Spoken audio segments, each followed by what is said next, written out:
ఆంధ్రప్రదేశ్లో పెన్షన్ల పంపిణీపై అధికార ప్రతిపక్షాల మధ్య వారు జరుగుతుండగా మరోపక్క ఈ విషయమై సోషల్ మీడియాలో పెట్టిన పోస్టులపై ఫిర్యాదులు నమోదవుతున్నాయి.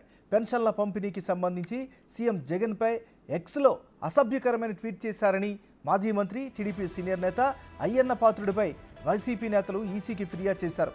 ఈ ఫిర్యాదును పరిశీలించిన ఎన్నికల సంఘం అయ్యన్న పాత్రుడికి నోటీసులు జారీ చేసింది.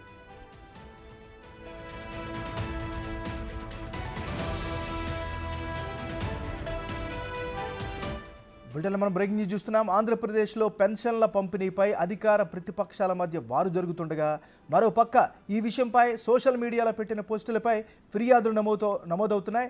ఇదే అంశానికి సంబంధించి మరింత తాజా సమాచారాన్ని విజయవాడ నుంచి మా రిపోర్టర్ మల్లికార్జున్ అందిస్తారు.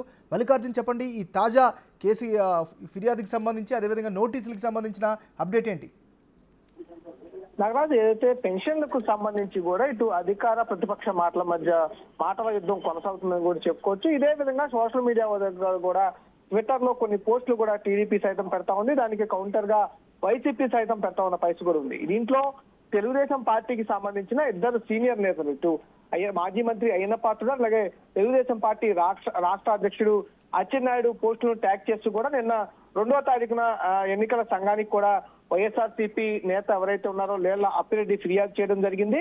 ఏదైతే ట్విట్టర్ లో పోస్ట్ చేసిన పోస్టులు ఏదైతే ఉన్నాయో ఆ పోస్టులకు సంబంధించిన జిరాక్స్లు కూడా సబ్మిట్ చేయడం జరిగింది.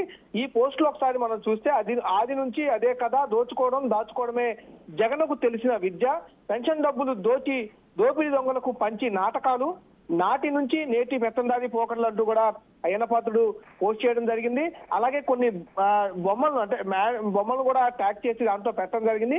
పెన్షన్ సొమ్మును కాంట్రాక్టులకు, తన అనుకూలమైన కాంట్రాక్టులకు దోచిపెడుతున్నారంటూ కూడా ఈ పోస్టు సారాంశంగా కూడా పెట్టడం జరిగింది. దీని అభ్యంతరం తెలుపుతూ కూడా వైసీపీ ఇటు ఎన్నికల సంఘానికి ఈ ఫిర్యాదులో భాగంగా ఇటు ఎవరైతే టీడీపీ సీనియర్ నేత మాజీ మంత్రి అయ్యన్న పాత్ర ఉన్నారో ఆయనకి నోటీసులు జారీ చేయడం జరిగింది. ఈ ఫిర్యాదుకు వచ్చి వివరణ ఇవ్వాలంటూ కూడా నోటీసులో ప్రధానంగా పేర్కోవడం జరిగింది. ప్రధానంగా మనం చూసుకుంటే దాదాపుగా 4 రోజుల నుంచి కూడా ఈ పెన్షన్లకు సంబంధించిన ఇష్యూ అయితే కొనసాగుతుంది. ఇటు సోషల్ మీడియా వేదికగా అలాగే బహిరంగ కూడా పెన్షన్లకు సంబంధించి ఇటు మాటల యుద్ధం అయితే కొనసాగుతా ఉంది. ఇప్పుడు ఎన్నికల కమిషన్ కు ఫిర్యాదు అందుతుందో కూడా ఎన్నికల కమిషన్ ఈ పెన్షన్లకు సంబంధించి జోక్యం చేసుకోవడం జరిగింది. వివరణ ఇవ్వాలంటూ మాజీ మంత్రి అయ్యన్న పాత్రుడికి అయితే నోటీసులు జారీ చేయడం జరిగింది. Thank you Mallikarjun.